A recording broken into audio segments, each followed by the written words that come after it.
Bueno, muy buenos días a todos. Vamos a dar inicio a nuestro webinar. Primero que nada, yo soy Karina Morales, estoy en el área de formación y acompañamiento aquí en Confío. Nos da mucho gusto que nos estén acompañando el día de hoy. Bienvenidos todos. Vamos a comenzar con nuestro webinar, que es Conociendo mis estatutos, guía básica para redactarlos. Este es un tema que nos han estado solicitando mucho las organizaciones, los participantes que nos han estado acompañando. Y bueno, el día de hoy pues tenemos un exponente que nos va a estar compartiendo estos temas, y antes de presentarlo quisiera poner una pequeña encuesta de inicio, y esta misma encuesta se las vamos a poner también al finalizar. Aquí les va a ir apareciendo la encuesta, les pedimos que la vayan llenando en lo que voy presentando a nuestro expositor.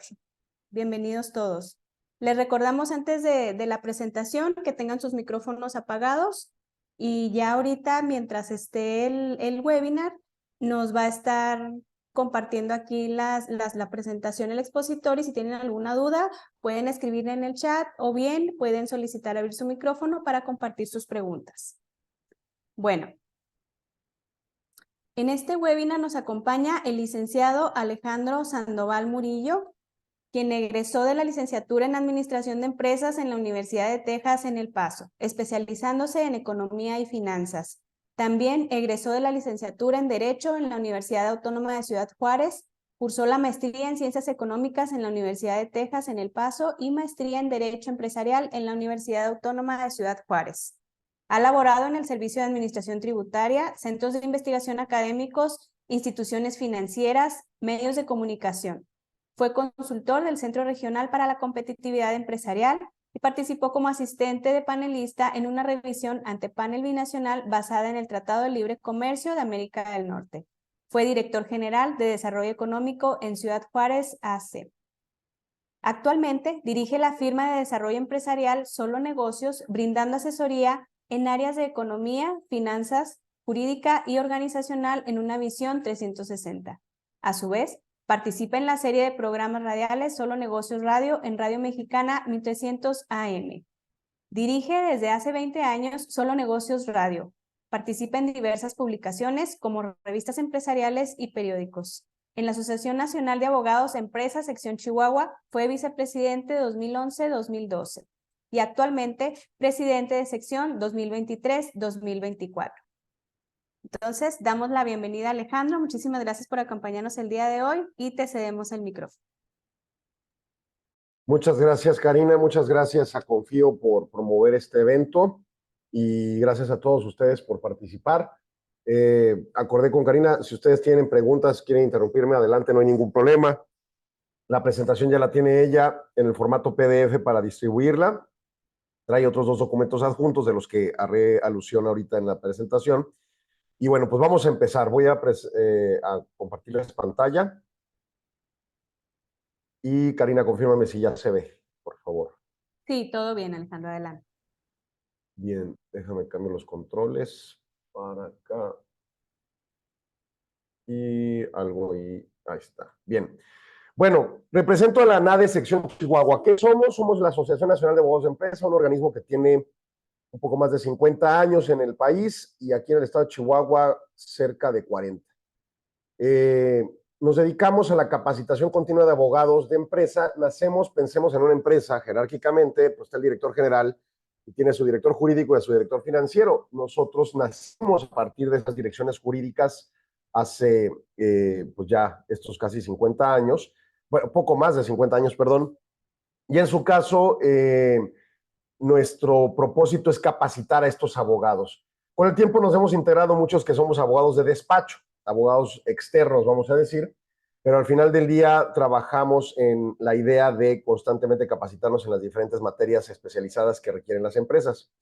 Dicho eso, a partir del tiempo y con cumplimiento normativo de la ley de profesiones en el país, tomamos la decisión de convertirnos en un colegio de abogados. La legislación competente señala que para ese efecto tienes que tener un cierto número de abogados registrados, todos con su cédula profesional, Y en su caso tienen que comprobar que continuamente se capacitan, que es la naturaleza de este tipo de organismos, hacer cursos y pláticas donde hablamos de diversos temas, como les digo, de las materias. Pero nos piden algunos elementos extra y ANADE, con mucho orgullo, es de los principales promotores de las actividades pro bono. Particularmente esta plática, con mucho gusto lo doy en nombre de ANADE y sin ningún quid pro quo, ningún intercambio, pero ciertamente me brinda a mí como abogado en la ANADE la oportunidad de certificarme anualmente. En México, bajo el artículo 5º constitucional, no estamos obligados, más allá de tener nuestro título, para ejercer profesiones de diversos temas, pero algunos nos abocamos a estos procesos de colegiación y certificación, y para lograr ello tenemos que hacer cierto trabajo pro bono, como dar pláticas a entidades no lucrativas como Confío y como las que ustedes representan, o incluso hacer servicio, y de hecho hablaremos de eso hacia el final. Y entonces, en ese sentido, es como una especie de servicio social recurrente que, cumpliendo ciertas horas al año, más nuestras capacitaciones, nos certifican, ¿no? Y entonces nos dan este QR y aparecemos en una lista general en la página de internet de la NADE diciendo, pues estos son abogados certificados, abogados que efectivamente comprueban, se capacitan constantemente. Y tenemos una revista física que distribuimos en el país y en ella también aparece la lista de los abogados certificados. Entonces, pues todo esto va en consonancia para explicarles un poco qué es ANADE y los trabajos que desarrollamos. Este es el flyer que se distribuyó y bueno, vamos a hablar esencialmente de 3 tópicos. Introducción, con varios tópicos alrededor de la construcción de una persona moral, que no vamos a profundizar en ello, más bien el tema de estatutos, que es lo relevante, y algunos puntos de conclusión. De nuevo, les invito a, si ustedes tienen intención de preguntarme algo, con mucho gusto, aquí estoy en disposición. Ok, vámonos a la introducción. No es una plática teórica, incluso ni siquiera les puse los números de los artículos, ni las leyes, ni mucho menos. Entiendo que no todos son del estado de Chihuahua, algunos pueden ser de fuera y por lo tanto, pues sus codificaciones civiles correspondientes pueden tener variaciones. Pero ciertamente en un marco muy básico teórico del derecho, un sistema jurídico, y por sistema jurídico podemos entender el sistema nacional jurídico del país, o el sistema del Tratado de Libre Comercio, México, Estados Unidos, Canadá, o el sistema de la Unión Europea, o el sistema jurídico del estado de Chihuahua, o el del municipio de Juárez, donde nos encontramos, o el de mi empresa, Solo Negocios Sociedad Civil, o el de la asociación civil que ustedes representen, o la fundación o entidad que tengan a bien representar. Es el todo de esa entidad.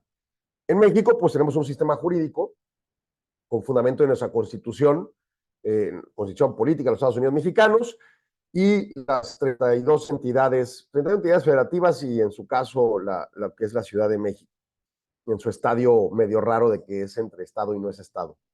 Y en su caso, todas estas 32 tienen sus propias constituciones. Entonces, nuestro sistema jurídico nace a partir de esos ordenamientos o reglas con esa jerarquía superior llamada, en este caso, Constitución. La presunción en la teoría, y estas teorías a partir de teorías más evolucionadas y recientes, aunque hay muchas variaciones, ustedes saben que si bien aducimos al derecho en su origen como una ciencia jurídica, pues lo cierto es que no es una ciencia exacta como la física, la biología, las matemáticas. Es una ciencia que evoluciona a un ritmo conforme su sociedad evolucione. Y es una ciencia que, en su caso, tiene más errores, vamos a decir, y por lo tanto tiene que revolucionarse. En ese sentido, hay 2 autores con los que yo baso mucho mis pláticas en la perspectiva más teórica, que es Hans Kelsen, que le conocemos como el padre del normativismo, es quien construye esta idea de que el derecho es esta pirámide en donde hasta arriba está la Constitución y las legislaciones secundarias y demás. Y ante ello, perdón, ¿se escucha? Sí se escucha, ¿verdad? Ante ello, pues básicamente todo bien. Plantea que haya un sistema jurídico con esa jerarquización, una norma superior y normas que emanen de ella. Eso aduce a que para que una norma jurídica sea válida, vamos a decir una norma de cualquier parte de abajo de la pirámide, tiene que cumplir 3 requisitos centrales. Un requisito de que haya sido emitida por órgano competente. Vamos a decir lo siguiente. Ayer vivimos este tema de la reforma judicial y en su caso fue la Cámara de Diputados de la Federación la que aprobó ese instrumento de modificación normativa. ¿Están facultados ellos para hacerlo o lo pudo haber hecho el director de limpia del municipio, por ejemplo, o lo pudo haber hecho un oficial de tránsito que anda ahí en su patrulla en la calle, o lo pudo haber hecho Alejandro Sandoval, presidente de la NADE? ¿Somos entes facultados para cambiar la Constitución? Claro que no.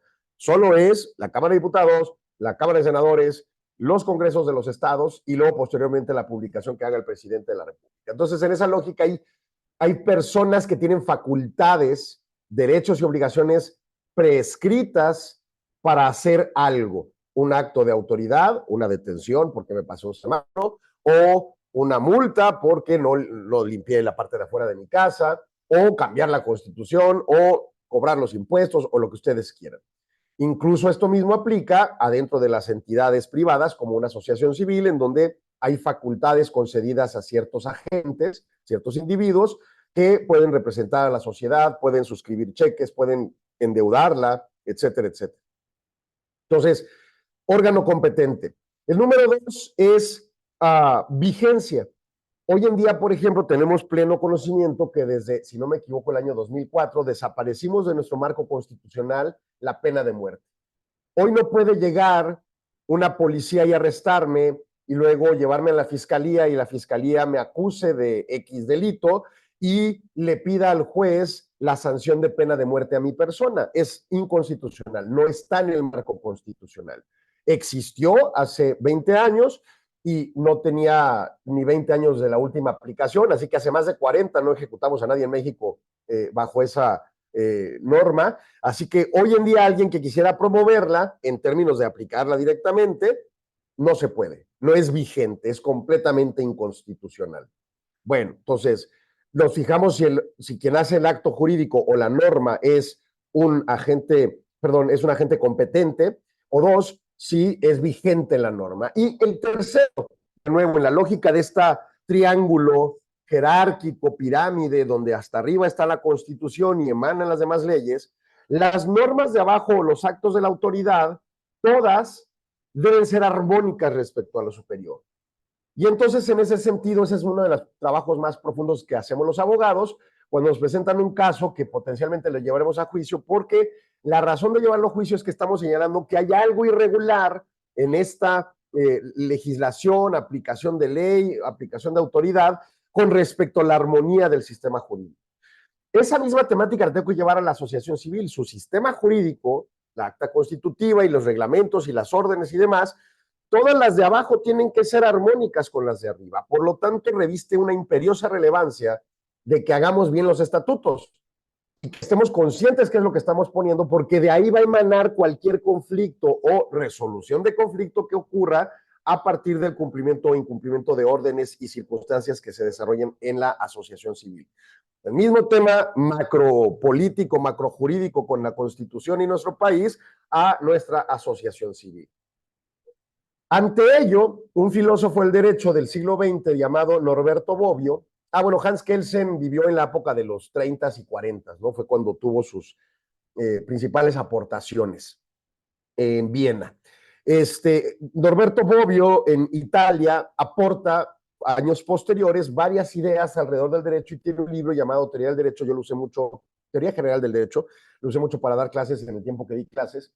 Y en su caso, bueno, con fundamento a los argumentos de Kelsen, que un sistema jurídico que se aduce republicano y democrático, más allá de entender y profundizar qué son esas dos calificaciones, pero en nuestra Constitución dice ahí entre el 38, 39, 40, 41 y 42 de la Constitución, esos artículos, dice este país se constituye en una república, y dos, es una república democrática. ¿Qué es eso? ¿Quién sabe? Pero para hacer eso, tenemos que tener como mínimo, dice Norberto Bobbio, dos garantías ofertadas a la ciudadanía. Tenemos muchas más, pero lo mínimo que debe cumplir una república democrática son dos garantías. Uno, igualdad. Igualdad en términos de que a todos los iguales los tratemos iguales. Si yo soy empresario, pero tengo una microempresa y voy y enfrento en juicio a otra empresa grande, gigantesca, un carrier de celulares o una de estas empresas conocidas así muy grandes, yo tengo que ser tratado igual que a esa persona o ese representante legal de esa empresa. ¿Por qué? Porque somos dos empresas, estamos en el mismo plano. La dimensión financiera es diferente, pero la clasificación del tratamiento del juicio, vamos a pensar uno mercantil, es que somos iguales. En cambio, el derecho laboral posiciona ideas de desigualdad. Un empresario, por más pequeña que sea la empresa o sea una asociación civil confiriéndose como patrón ante sus empleados, tiene que ser tratado desigualmente porque la concepción natural es que el empleado es más vulnerable financieramente que la empresa. Y ante ello vamos viendo en los diferentes tratamientos de los sistemas jurídicos, normativos y los estatutos de las asociaciones o de las empresas, que el tratamiento que debe de dar a sus iguales sean iguales y a los desiguales sean desiguales. Entonces, por ejemplo, si yo tengo asociados, miembros de la asociación que están registrados como tales en el libro de asociados, yo a todos los tengo que tratar igual. No importa que uno sea el paterfamilia, el que aportó el dinero fuerte, el que tuvo la gran idea de la asociación, todos los asociados son iguales y tienen que recibir el mismo trato. Y esa es la temática de las normas con respecto a ese concepto de igualdad. Y el otro, de certeza. El otro elemento relevante es lo que aducimos mucho de la certeza. Y la certeza, si bien es un concepto más jurídico, ciertamente es un concepto también que usamos mucho en la economía o en las finanzas. Decía Karina, pues soy abogado y soy también economista, asesoro en términos financieros. Y entonces, pues uno cuando recientemente con este tema de las reformas y todos estos vaivenes políticos que vivimos, me entrevistan mucho en medios y entonces me cuestionan, ¿qué va a pasar? Se van a ir todas las inversiones, no va a llegar ni una más. Digo, mira, en este momento al nivel constitucional de cambios, no está pasando nada en la vida real de los mexicanos, en términos de que hoy me estén poniendo un juez electo en vez de decidido por los mecanismos internos de la judicatura o lo que sea como llegan a juez, ¿no? Hoy me están planteando que van a cambiar en el tiempo las cosas. Todavía no son los cambios firmes, pero ya nos tenemos una idea de cómo van a quedar. Lo que provoca eso es que haya incertidumbre de cómo van a quedar las cosas, porque ahorita sabemos cómo va a quedar el marco constitucional, pero no hemos visto cómo son las iniciativas de ley de implementación propia de los juzgados federales y luego el cambio constitucional en cada estado y los cambios legales de cada estado para decidir cómo va a llegar un juez a ser juez, un candidato a ser juez, ¿no? Entonces, pues causa dudas. En el peor de los casos, en este momento, todos estos cambios constitucionales que se están discutiendo causan dudas, causan temor, causan que el decisor de lo que sea, una inversión o un apoyo, un patrocinio o lo que gusten, diga, híjole, no sé hasta qué punto realmente voy a poder confiar en que esto sea funcional. Vamos a la siguiente perspectiva y pensémoslo en una empresa. Yo voy a invertir en poner una tienda de abarrotes. Y entonces una tienda de abarrotes requiere pues unos espacios pequeños en alguna zona de la ciudad, con anaqueles, con pasillos, con iluminación, con productos obviamente, un mecanismo de cobro, una puerta de acceso, quizá una puerta para los proveedores y pues así, ¿no? Y un letrerito que diga tienda de abarrotes y demás. ¿Qué inversión requeriré para eso? No sé, quizá unos 200,000 pesos, 500,000, no tengo idea, ¿no? Alguna cantidad. Hoy en esa colonia vive gente, por ejemplo, aquí en Ciudad Juárez, al suroriente, tenemos la universidad en su campus que se abrió hace algunos años, pues más reciente, vamos a decir, la Universidad Autónoma de Ciudad Juárez y el Tecnológico. Y en esa zona alrededor no hay nadie. Se está así aislado en la nada, ¿no? En el desierto, literalmente. Hay una colonia enseguida, pues que la última vez que yo fui hace ya varios años, estaba vacía, ¿no? Entonces yo ir a poner una tienda de abarrotes ahí, pues disminuye mi oportunidad de negocio enormemente, porque nadie vive en la zona, entonces nadie va a estar con que, ay, necesito unas tortillas o lo que sea. Y los estudiantes que van probablemente vayan preparados para estar sus horas que van a estar en la escuela y no atiendan a ir a una tienda de abarrotes, o quizás sí, no lo sé. Pero tendré un alcance de certidumbre de que mi inversión me genere rentabilidad, ganancia, en cierto tiempo acotado. En cambio, si me vengo a una colonia Por ejemplo, aquí mismo en Ciudad Juárez, una colonia o una zona de mucho impacto socioeconómico es la zona que le decimos de Sendero o Valle del Sol. Hay muchísimas colonias, hay muchísima gente que además tiene un poder adquisitivo relativamente mediano o ciertamente sesgado hacia arriba. Y entonces, pues poner una tienda ahí, obviamente es un hitazo, ¿verdad? Porque todo el día hay gente queriendo consumir. ¿Dónde te da más certidumbre? A eso se refiere a la certeza. ¿Cómo lo que haga hoy me va a dar viabilidad y confianza de que funcione hacia adelante? Bueno, dentro de las decisiones de cualquier agente decisor, no importa que sea una empresa, un gobernante o un dirigente de una asociación civil, las decisiones que tome requieren certeza. Como mínimo, lo que dice Bobbio sobre las reglas. Yo quiero saber hoy cuáles son las reglas que voy a tener que cumplir hacia adelante. Porque si cada 15 días me la estás cambiando, pues no me das confianza. No voy a saber si voy a lograr mi objetivo. ¿Sí? A eso nos aducimos con certeza. Y lo mismo queremos traer, trato igual y certeza hacia adentro de las normas de la asociación. Por lo tanto, estos dos conceptos extrapolados macrojurídicamente, pues sí, se aplican allá a la Constitución y en el Nirvana y lo que quieran, pero si lo traemos a la vida real, a la vida de hoy, a la asociación civil que ustedes dirigen, tenemos que promoverlo igual. Igualdad entre iguales, certeza entre las reglas y actos de la autoridad que tengan en esa asociación civil, del director, del consejo de directivos, lo que sea, para ejercer las acciones que correspondan. Bueno, segundo tema. En materia de derecho, reconocemos en materia de la personalidad a dos tipos de personas, las personas físicas y las morales. Realmente son conceptos desafortunados, empleados y acuñados allá como hace 3 siglos. Entonces, pues no le hagan mucho caso a que las personas físicas somos inmorales, pero sí tiene una cierta teoría detrás de ello. Una persona moral es una entidad no física, o sea, podríamos decir, pues una acta constitutiva, pues no, los papelitos con letritas no es la moral, no es la asociación civil, no es el municipio, ni la empresa o el país. Dicen algunas teorías detrás de la explicación de esto que pues una persona moral es una ficción jurídica que creamos. Sin embargo, hay críticas al respecto y dicen, es que no es una ficción, es una realidad, simplemente es jurídica. O sea, no tiene tangibilidad, no puedo tocar a la asociación civil, pero existe. Vamos a pensar, la Cruz Roja, si es una entidad de este tipo moral, pues existe, tiene un edificio, pero el edificio no es la Cruz Roja, es su propiedad, tiene ambulancias, tiene equipos, tiene personal a su cargo, pero no son la Cruz Roja, es la integralidad de lo que ofrece a los beneficiarios el servicio. Entonces, existe, sí existe jurídicamente, pero no es algo que podamos tocar, ¿no? En cambio, la persona física, pues es un ser humano. Ahora, no todos los seres humanos son personas físicas en la perspectiva del derecho.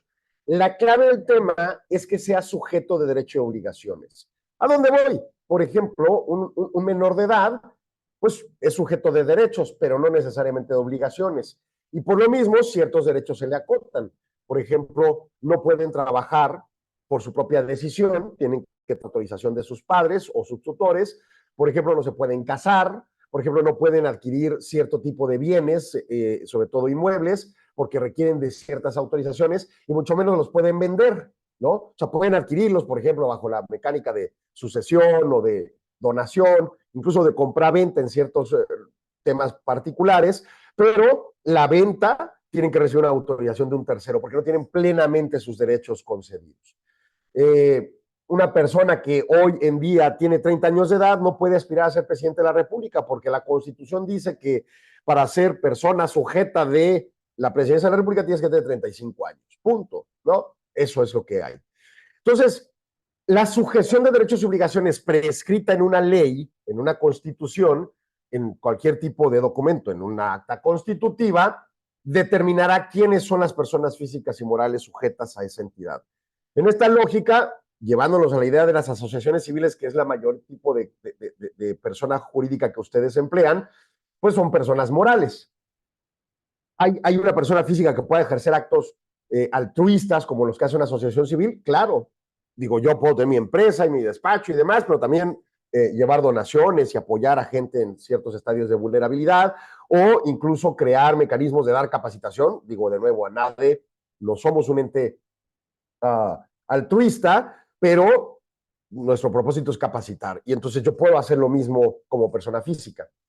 El asunto es que quizá el tratamiento de igualdad con respecto a mis pares, a mis otros, por ejemplo, abogados, pues ellos digan, oye, pues estamos beneficiados de ti como persona física, pero no somos iguales porque no somos asociados tuyos, porque tú eres persona física, ¿no? Entonces, por eso reviste de manera ordinaria la necesidad de constituir ese tipo de entidades como asociaciones civiles, aunque también hay otro tipo, como las fundaciones, incluso las sociedades civiles para ciertos alcances, etcétera, etcétera, ¿no? Entonces, pues eso es importante señalarlo. Personas físicas frente a morales, el tema, la clave para definirlo en términos de derecho es la sujeción de derechos y obligaciones. Obviamente, en términos biológicos, una persona pues es un ser humano, y en términos filosóficos, una persona es un ente que piensa y que actúa y demás, ¿no? Entonces, en términos jurídicos, una persona va a ser un sujeto de derechos y obligaciones, ya sea física, humano o moral, una entidad intangible. Y luego, el tema del lucro y el no lucro. Bueno, las personas ejercemos actos económicos, todas. No importa que yo sea un nonato, y esto ya no voy a entrar en temas de cuándo inicia la vida, ni mucho menos, pero un nonato, o sea, un bebé que está en la panza de su mamá, tiene derechos y obligaciones y ejerce actos económicos, porque consume. Pregúntale a una mujer embarazada cómo no le consume ese bebé, ¿no? Un bebé recién nacido consume, es un consumidor. Un adulto, obviamente, ejerce actos económicos, consume, produce, se moviliza, etcétera. Un muerto tiene elementos de consumo, porque pregúntele a un notario lo que se cobra por hacer un juicio sucesorio, ¿no? O a un abogado, y las implicaciones que cuestan manejar una sucesión. Entonces, somos agentes económicos.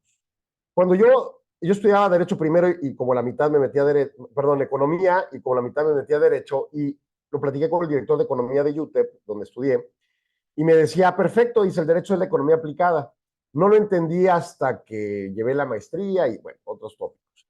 Pero el punto es que sí, en la vida real, cuando uno evalúa los ordenamientos jurídicos desde la Constitución hasta el más básico acto de autoridad, son actos económicos, son actos de administración patrimonial para dedicarlos a cosas específicas. En ese sentido, una entidad equiparable a una asociación civil, a una fundación, son agentes económicos que ejercen una actividad económica, pero no ejercen una actividad lucrativa y mucho menos especulativa. Por ejemplo, una sociedad civil como Solo Negocios, mi despacho, es una entidad que obviamente ejerce una actividad económica y también ejerce una actividad lucrativa. O sea, yo sí cobro para ganar dinero, ¿no? Pero no ejerzo actividades especulativas. ¿Cuáles son esas? Una sociedad anónima, una sociedad mercantil, como la anónima, la de responsabilidad limitada, entre otras, es una sociedad que ejerce una actividad económica, lucrativa y especulativa en ciertos alcances. ¿Qué es especular? Digo, especular lo podemos pensar como Elon Musk, que un día sale y dice que las bitcoins son lo mejor del universo y luego provoca que suban su precio, y al mes dice que son lo peor del universo, las vende a un precio alto y le gana un dineral, ¿verdad? Por ser famoso y salir a decir eso. Eso es especular de una manera supragresiva.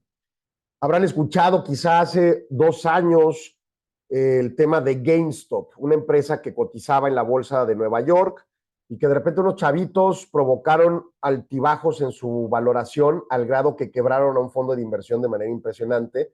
Y hablo de unos chavitos, como 5,000 chavitos que se pusieron a meter sus domingos, literalmente te daban de domingo $20 y los metías a comprar acciones, y provocaron un movimiento especulativo en la bolsa de Nueva York impresionante que quebró al fondo de inversión que traía atrás GameStop.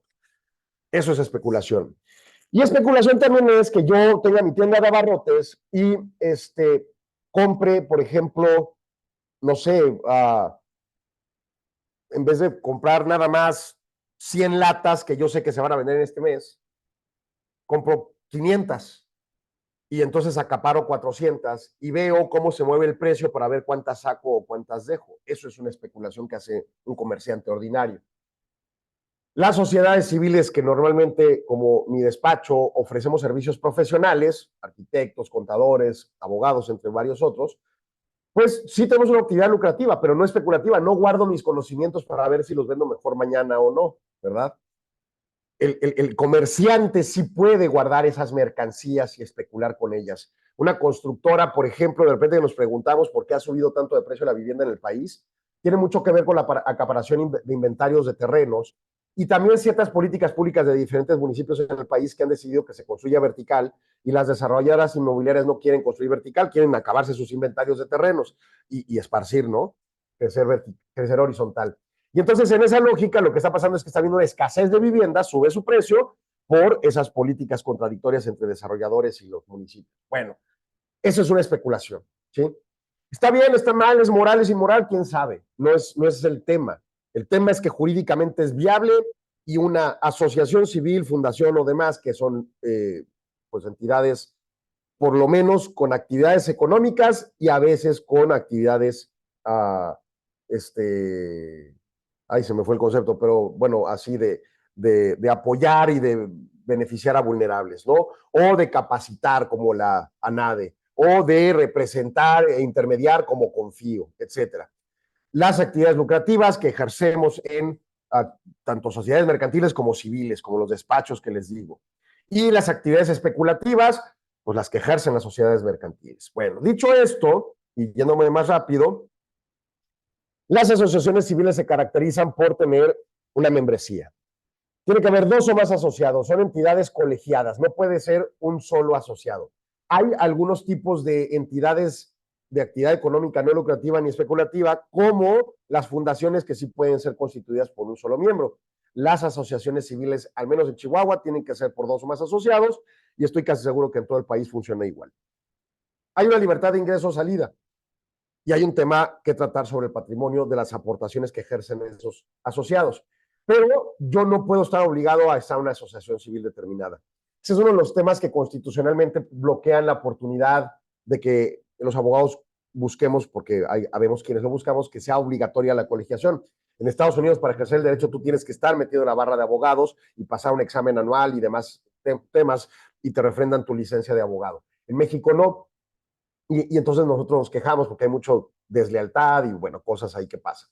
Pero el punto en concreto es, una de las quejas es que pudiera pasar que te obligan a estar en una asociación determinada. Para eso hay varias barras de abogados. Una de ellas es la NAD, ¿no? Y entonces quien quiere estar, adelante, quien no quiere estar, no pasa nada. Pero también yo puedo entrar hoy y salir mañana sin más problema. En todo caso, habrá que ver estatutariamente el manejo del patrimonio. ¿Qué implica entrar? Por ejemplo, Sede el Campestre, que es el club aquí de golf en Ciudad Juárez, pues que la membresía cuesta, no sé, $20,000 o algo así, una cuota así gigantesca, más la anualidad, ¿no? O quizá me estoy yendo mal con los números, es mucho más alta la membresía y luego la anualidad de $20,000, algo así, pero es un dineral, ¿no? Y entonces, pues oye, ¿qué pasa si entro y después me salgo? Bueno, pues ellos regularán su estatuto, pues puedes vender tu parte social y entonces de esa manera recuperar tu dinero, ¿no? Y ahí sí va rozando temas delicados que tienen que ser cuidadosos en los estatutos, porque pues de repente puede ocurrir que se movilice el precio de esa membresía y entonces de repente alguien entre, compre algo en 20,000 y al año siguiente lo vende en 40,000, y pues sí hay una especulación que no era el objetivo de origen, ¿no? Pero bueno, ser asociado implica tener un voto en la asamblea. No me puedes decir, oye, tú eres asociado de nivel bajito y entonces tu voto vale 1/3. O sea, eso no es válido en las asociaciones civiles, ¿no? Obviamente hay que tener cuidado con conflictos de intereses. Por ejemplo, un tema que pasa es común que pues, los miembros de una asociación civil, insisto en la asociación civil porque es el modelo más ordinario, puede haber otro tipo, pero un miembro de una asociación civil de repente diga, oye, pues yo soy proveedor, o vamos, la asociación civil construyó un inmueble y tiene necesidad de poner un baño y requiere pues todos los insumos del baño. Y entonces alguien dice, yo tengo una ferretería, ¿no? Eso provoca un conflicto de interés, a menos que le vaya a regalar las cosas a la asociación civil, y de cualquier forma hay temas con esos regalos llamados donaciones que tienen implicaciones fiscales, técnicamente no vas a participar en la asociación para ir a venderle cosas. Hay que tener cuidado con los conflictos de interés. Hay que tener claras las causas de expulsión. ¿Por qué alguien podría ser expulsado de la asociación civil? No sé, quizá nosotros no somos de la asociación civil en favor de la gratuidad de la educación y por otro lado soy propietario de una escuela que cobra, ¿no? Entonces eso es incoherente y por lo tanto pudiera estar trayendo temas que contradigan el objetivo de la asociación y pues puedo ser expulsado. Eso tiene que estar claramente prescrito. todo asociado tiene derecho de auditar, de revisar, de pedir los libros contables de la sociedad, de la asociación más bien, de mandarlos a evaluar a su costo o de verificar que se hagan auditorías internas al costo de la asociación, etcétera, ¿no? O sea, todos tenemos derecho de ver lo que pasa dentro de la asociación. Transparencia es la clave. Y la membresía teóricamente es intransferible. Ese es un tema delicado porque, bueno, ciertamente, por ejemplo, nosotros en ANADE, pues aquí, aunque quien pague la membresía de un asociado es un despacho, lo cierto es que el asociado es el individuo, el abogado que tiene su título de abogado y su cédula de abogado, ¿no? Sin embargo, por ejemplo, pienso en la Asociación de Maquiladoras Index, pues ahí pagan la membresía las empresas y tienen a su funcionario asignado para representarlos en la asociación civil, pero si ese funcionario mañana cambia de trabajo y se va a otra maquila o se sale del mundo de la maquila y contratan a otro, pues el nuevo va a ser el sustituto. Entonces tenemos que tener cuidado de la construcción de esa parte estatutaria en función de la membresía y su transferibilidad. Otra característica bien importante es el fin común, lícito y sin carácter preponderantemente económico. Esto último es más bien lucrativo y o especulativo. Pero bueno, un fin común. O sea, ¿qué nos coaliga en esta asociación? ANADE, capacitarnos como abogados de empresa. Eso nos forza a que yo no puedo ser abogado de un trabajador en un juicio laboral, o no puedo llevar juicios familiares, o no puedo llevar juicios penales que vayan a sacar de la cárcel a un ladrón o a un narco o lo que sea. O sea, ese es el espíritu del organismo, que seamos abogados de empresa. Ahora, tenemos en nuestro estatuto claramente señalado que preponderantemente seamos abogados de empresa, pero sí alguna vez pude haber defendido a mi primo que lo corrieron de su trabajo y no tengo nada que ver con esa empresa y pues adelante, no pasa nada. Pero ciertamente tenemos esa caracterización. Por otro lado, yo puedo decir, oye, mi fin común es que construí esta asociación para ayudar a conseguir recursos a la gente más pobre para que acceda a las medicinas contra el cáncer de mama, ¿no? Entonces, para empezar, mis beneficiarios son mujeres, que entiendo también hay cáncer de mama de hombre, pero no sé mucho de esos temas. Bueno, pero las características centrales son mujeres. 2, tienen cáncer de mama. Y 3, están en una vulnerabilidad financiera como para poder adquirir sus medicamentos o atenderse en un centro como el Seguro Social o algo así. Entonces, mi fin común, la gente que se asocia en esta entidad, viene a aportar dinero para ese propósito. Ese es el fin común. Oye, yo quiero hacer una asociación para arreglar todo el país.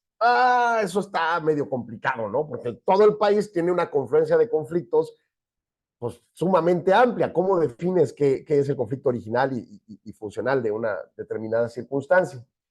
¿No están viendo la presentación? Veo que preguntan eso. Para que me Sí, comenten. todo bien, sí se ve bien, ya platiqué con ella. Sale. Gracias. Entonces, en esa lógica, pues hay que definir para qué nos constituimos, cuál es nuestro objetivo, ¿no? Tiene que ser lícito. Oye, vamos a juntarnos para matar gente. Pues no puedo ser una asociación civil de eso, ¿no? Hay estas anécdotas en las fiscalías, ¿no? Que luego platican que de repente llega una persona ya de la sierra a una fiscalía y dice, vengo a denunciar que me pagaron con dinero ilegal. ¿Cómo que dinero ilegal? Sí, mire, y pues eran billetes así, casi, casi de mi alegría, ¿no? O sea, falsos. Y entonces, pues le dice, ok, pues vamos a constituir acá, pago con billetes falsos y demás. Dice, ¿qué vendió? Vendí marihuana. No, compa, pues cómo, ¿no? No podemos promover actos ilícitos. Entonces tenemos que tener claridad que lo que queremos de fin común sea lícito. Oye, ¿no puedo hacer una asociación civil en favor de la marihuana? Claro, porque ya tenemos amparos y mecanismos jurídicos que han comprobado y tienen validado que la marihuana no es algo negativo y no debe estar como delito. De hecho, el año pasado nos vinieron a dar una plática a un abogado que era abogado de despacho acá en Juárez, se fue a México, y ahorita es abogado de muchos productores de marihuana, y pues nos narró cómo han construido el amparo. Se vino con pruebas, o sea, él se subió a su avión con un tarro de marihuana y pues se subió y se bajó y la Guardia Nacional le cuestionó, enseñó su amparo y para adelante. ¿Puedo construir una asociación civil para ello? Claro que puedes, siempre y cuando tengas la consecución del objetivo lícito.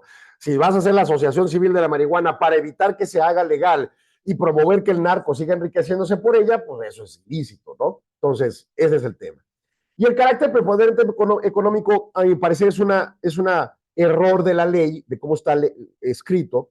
Todos tienen carácter económico, pero no lucrativo, no especulativo. ¿no? Como ya explicamos. Tema de capital, tema de financiamiento, ¿con qué recursos va a lograr, con qué patrimonio va a lograr ese fin?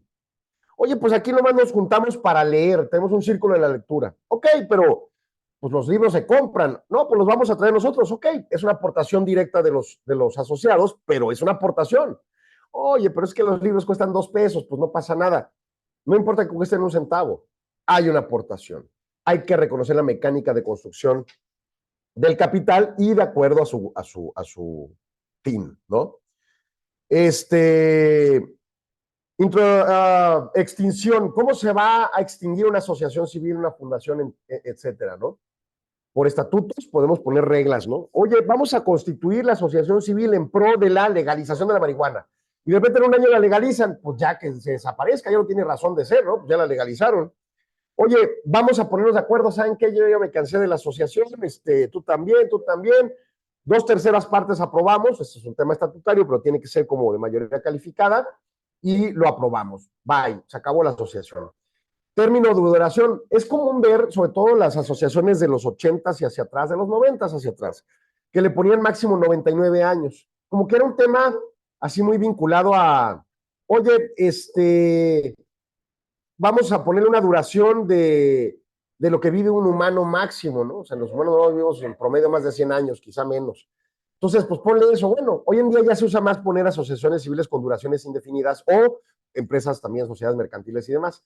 Pero bueno, si ya se caducó y no queremos renovarla, no queremos prorrogarla, pues entonces desaparece. Incapacidad, esto que les decía de que se acabó el objeto para el cual fue creada. Oye, vamos a una asociación civil para procurar recursos para curar el cáncer y de repente alguien llega con la mágica medicina que desaparece el cáncer, pues ya no tenemos razón de ser, ¿no? Resolución de la autoridad, puede llegar una autoridad a decir, oye, está mal cómo la manejas o incumpliste la ley, tienes todas estas sanciones, tu patrimonio se lo comen las sanciones, desaparece. Resolución de la autoridad. Reglas de disolución respecto a patrimonio. ¿Cómo se va a fijar el resultado del patrimonio? Si tienes empleados, pues jerárquicamente primero se pagan los empleados, luego los impuestos, luego los acreedores y proveedores, y en último la teoría diría, pues el dinero para regrese que quede a los asociados. Bueno, pues no, tiene que destinarse bajo reglas, cómo se destina, o si no a la asistencia social pública, ¿no? Los órganos de administración, asambleas de asociados, administración a través de estatutos que se tienen que inscribir en registro público, su consejo directivo o la dirección general y otros órganos. O sea, la asociación civil o la fundación o la que sea, tiene órganos de control, de administración. El principal es la asamblea de asociados, es la asamblea donde se reúnen todos y se convocan a todos los asociados. Pero esos pueden decidir que haya un consejo directivo, colegiado o un director. Y también se puede decidir que haya otro tipo de órganos de auditoría, de seguridad, etcétera, etcétera, ¿no? Bueno, el órgano de administración principal, la Asamblea de Asociados, pues es la administración y rige los estatutos a través de su suscripción al registro público. Y eso para efectos de terceros, y ahorita lo explico. Tiene que construirse esa asamblea de asociados con sus reglas, cómo se deben de convocar, porque recordemos que los tenemos que tratar igual. Entonces, oye, vamos a juntarnos todos los asociados, y entonces tengo que convocarlos con tiempo. Antes se pedía mucho esto de publicar el periódico de mayor circulación de la ciudad. Hoy en día yo creo que los periódicos no circulan, ya nadie compra periódico. Yo tengo 20 años que no compro un periódico físico.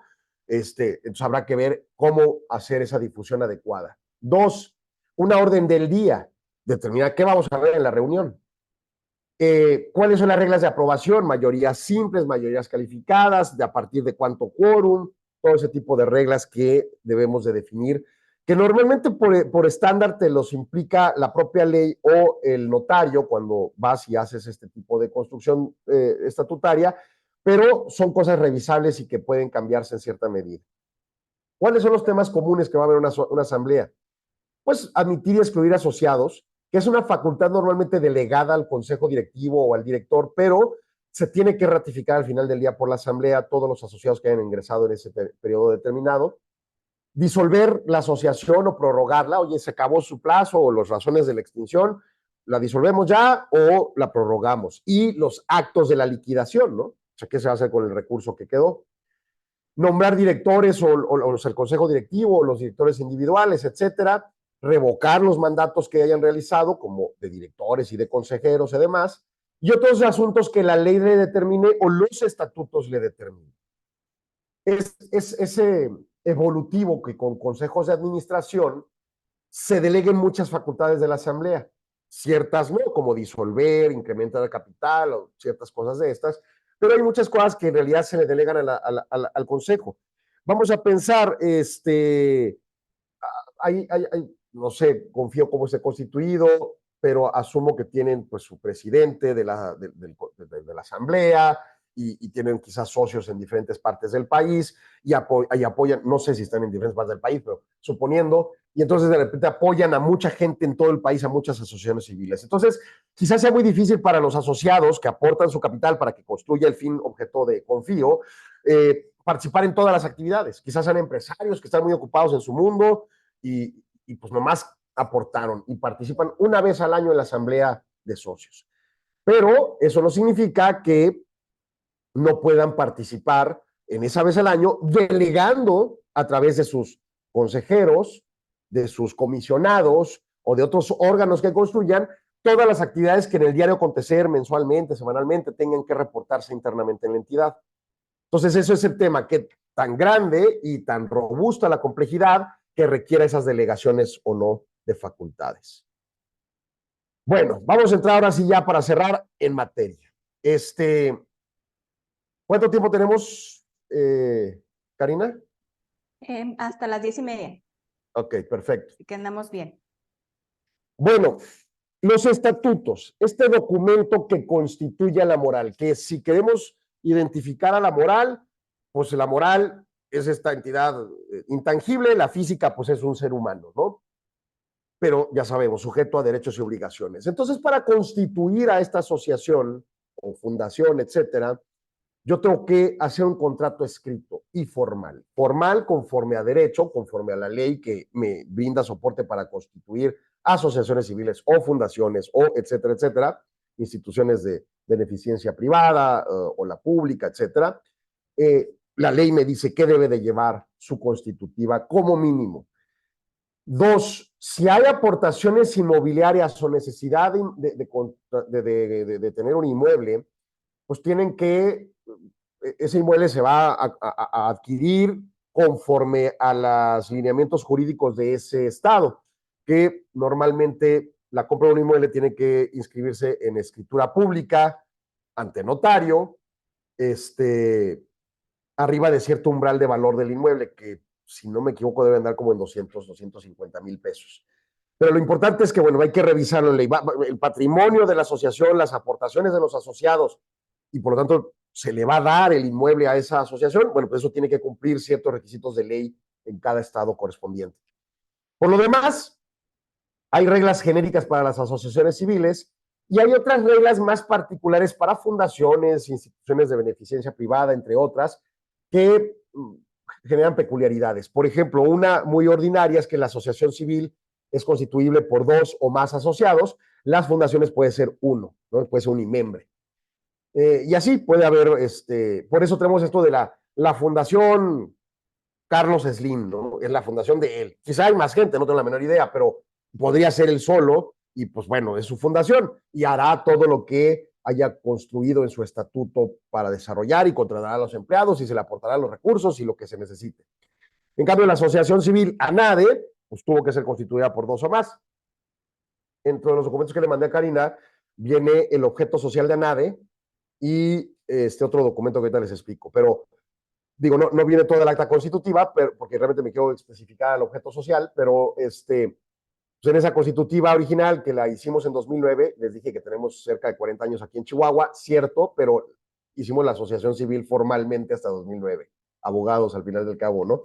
Y entonces en ese sentido, pues ahí yo aparezco en mi nombre entre los fundadores, somos como 50 abogados que la fundamos en aquel 2009, ¿no? Entonces, pues bueno, hay reglas que debe cumplir. Y en el estado de Chihuahua, en 2009, la regla decía que eran dos o más. Somos 50, pues ya cumplimos, check la regla, ¿no? Y así otro tipo de cosas que teníamos que aportar, como nuestra cédula profesional. O sea, no podía llegar el barrendero o el diseñador gráfico o el ingeniero, yo quiero ser parte de la NADE, ¿no? Aquí nomás abogado y dos, que tenga cédula profesional, ¿no? Bueno, debe protocolizarse ante notario público y enterarse en el registro público. Efecto ante terceros. ¿Qué es eso? Yo me puedo poner de acuerdo con un grupo de personas que tengamos un mismo interés y decir, oye, vamos a juntarnos para apoyar a la gente pobre de la colonia Partido Escobedo, que es la zona donde estoy. Ah, pues sí, vamos a juntarnos. 3 vecinos que nos va más o menos bien, juntamos recursos y vamos, apoyamos a esas personas.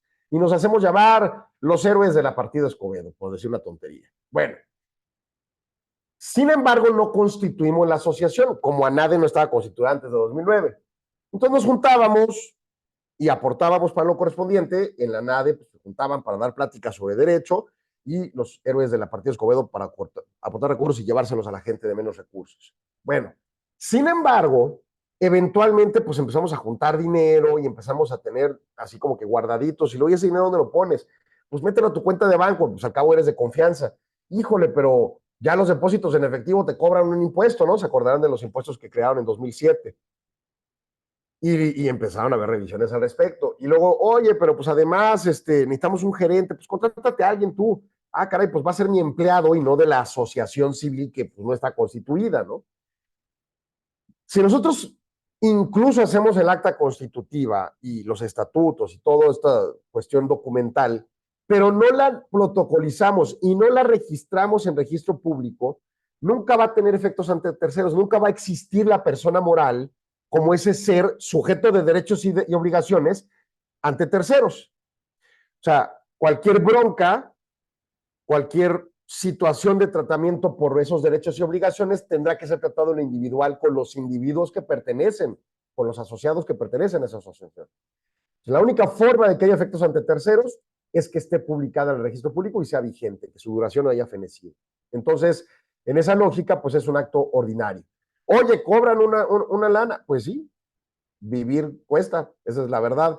Entonces, ante ello, pues depende del tipo de asociación, hay notarios que conceden sus honorarios y solo cobran los impuestos. Todo lo que te cobra un notario no es para él. Normalmente tienen que pagar una buena cantidad de impuestos, derechos con el gobierno y cosas así. Y pues obviamente el notario sí gana dinero, pero también tiene empleados que hacen funciones y entonces, o sea, no todo es ganancia realmente en cualquier operación notarial. Y en ese sentido, pues ante asociaciones civiles verdaderamente altruistas, es la palabra que se me olvidó, normalmente ceden sus honorarios o una proporción de estos. Se debe realizar una asamblea anual, al menos una asamblea de asociados se debe realizar en esa asociación civil, pues donde se reporta qué se ha hecho, se está logrando el fin común, no es capaz de lograrlo y por lo tanto pues ya desaparezcanla, se acabó el patrimonio, necesitan más patrimonio o reportar qué se ha hecho con el patrimonio, etcétera, etcétera. Se deben protocolizar sus asambleas anuales y cambios de consejo directivo para validar sus facultades ante terceros. Oye, yo tengo un director ahora, tiene su representante, es el representante legal de la asociación y demás. Y lo cambiamos el siguiente año, pero no protocolizamos el cambio. Entonces, pues ese nuevo director pues no tiene facultades. Va al banco a abrir la cuenta o a tener acceso a la cuenta bancaria, va a reportarse ante el SAT para lo correspondiente de algún llamado, alguna notificación. No puede atender esos temas porque no tiene la representación legal ante terceros, terceros como el banco, terceros como el SAT. Entonces, por eso la relevancia de la protocolización. Este contrato formal inscrito debe incluir como mínimo el nombre y domicilio de los asociados y otros temas. O sea, esto dice el Código Civil, pero, por ejemplo, ya el SAT dijo, también sus RFCs, por favor, ¿no? Y una disposición ahí del SAT nueva que se llama beneficiario contralor. También díganme, pues, ¿quién se lleva el beneficio de esto, no? Y entonces empieza ya como que a pedir más cosas del SAT. Y ahorita vamos a entrar en el tema del Servicio de Administración Tributaria y las cuestiones fiscales. Pero el nombre y domicilio de los asociados, como mínimo, tengo que estar registrados en el libro. Dada la obligatoriedad ya plena y firme del RFC, pues también de una vez su RFC, su constancia de situación fiscal. Oye, pero pues es que a mí me da miedo que veas lo que dice ahí vienen todas mis obligaciones fiscales, y de ahí se puede deducir que yo hago ciertas actividades económicas que pudieran ponerme vulnerable en términos de seguridad si ese documento cae en malas manos. Bueno, yo no necesito el RFC. Si me confirmas que tu RFC está bien, y está bien, porque lo voy a validar en la página del SAT, pues ya con eso, o sea, no necesito la constancia. Pero paralelamente tengo que cumplir otra ley, que es la ley de datos personales. Y esa legislación me obliga a tener un aviso de privacidad y de cuidar los datos personales de todo mundo al que acceda a sus datos personales. Entonces es un tema correspondiente a ello, ¿no? Entonces, nombre y domicilio de los asociados. Razón social, ¿cómo me voy a llamar? La Asociación Civil, la Asociación Nacional de Abogados de Empresa. Ese es un tema que se consigue ante la Secretaría de Economía en una página que se llama tuempresa.gov.mx. GOV es de gobierno con B de banco. Tuempresa.gov.mx. Ahí se solicitan los nombres. Oye, yo quiero poner una empresa que se llame ANADE, SADCB. Y entonces se meten ellos, pues a ver, Juanito está pidiendo a la empresa el nombre ANADE. No, pues que ya existe la Asociación Nacional de Abogados de Empresa. No, pues no se puede, compa, porque ya existe. O quiero llamarme, pues no sé, Teléfonos de México. No, pues ya existe, no te puedes llamar igual. Entonces, los nombres no pueden ser iguales, a menos que seas la misma entidad autorizando. Por ejemplo, la Asociación Nacional de Abogados de Empresa, Colegio de Abogados, Asociación Civil, nuestra asociación nacional, tiene en su estatuto la facultad de abrir secciones en los estados. Yo soy el presidente de la sección Chihuahua. Y entonces nosotros cuando abrimos la sección en 2009, fuimos a la Secretaría de Economía y pedimos, dame autorización de llamarme Asociación Nacional de Abogados de Empresa, sección Chihuahua. Y me dijeron, espérate, no puedes porque ya hay una que se llama así a nivel nacional. No, aquí está la autorización de la nacional para abrir su sucursal en Chihuahua. Y entonces, ok, te autorizo el nombre. Si yo soy mismo, me puedo autorizar la apertura de nombres similares. La sociedad civil de mi despacho, además, solo negocio su consultor económico, sociedad civil. Fue porque de origen el concepto solo negocios era demasiado abstracto y general y no me permitían registrarlo. Pero ya ahorita tengo la facultad de abrir todos los solo negocios que quiera porque ya tengo el principal. Entonces, ese tema es un tema interesante porque puedo ir teniendo la reserva de nombres. Se tienen que usar. Yo no puedo reservar 1000 nombres y tenerlos ahí guardaditos para venderlos, no puedo especular con ello. Pero ciertamente se pueden facultar replicación de nombres como el caso de ANADE. Duración, vamos a definir la duración. Oye, pues vamos a una asociación civil para resolver la problemática educativa de Ciudad Juárez. Ok, y apoyamos y demás. Y pues quizá podemos proyectar que si hacemos bien las cosas, en 20 años acabamos con la problemática educativa. No sé cuál sea la problemática educativa, pero en 20 años terminamos. Pues ponle 20 años, ¿no? Oye, no, pues esta que sea indefinida. Oye, no, pues esta que tenga 99 años. Eso dependerá de la planeación detrás de la asociación civil y su fin objetivo, ¿no? Domicilio de la asociación. Este siempre es un concepto complicado porque pues, la palabra domicilio significa pues, mi calle, mi número, mi colonia, ¿no? Ese es el entender común. Nosotros en derecho lo concebimos en la parte civil como la ciudad en donde interactúo. Entonces, como a nivel constitucional, los temas de los contratos y de este tipo de temas derivados como las asociaciones se designan para los estados. No es un tema federal, vamos a decir, aunque hay un Código Civil federal, pero se designan para los estados. Normalmente los estados se van a dividir, bueno, más bien jurídicamente los estados se dividen por municipios. Entonces lo común es que sea el municipio el domicilio de la asociación, pero por ejemplo en Chihuahua, pues tenemos el domicilio acá, pero tenemos que abrir sucursal en Chihuahua Capital porque también tenemos abogados allá y también en Cuauhtémoc porque ya tenemos abogados en Cuauhtémoc y el mes pasado aperturamos nuevo Casas Grandes con un nuevo abogado de allá, ¿no? Y entonces, pues obviamente tengo que señalar, pues mi domicilio es el legal, Ciudad Juárez, pero tengo domicilio jurídico aquí en donde está mi despacho y luego fiscal incluso, sucursales en esas otras ciudades, ¿no?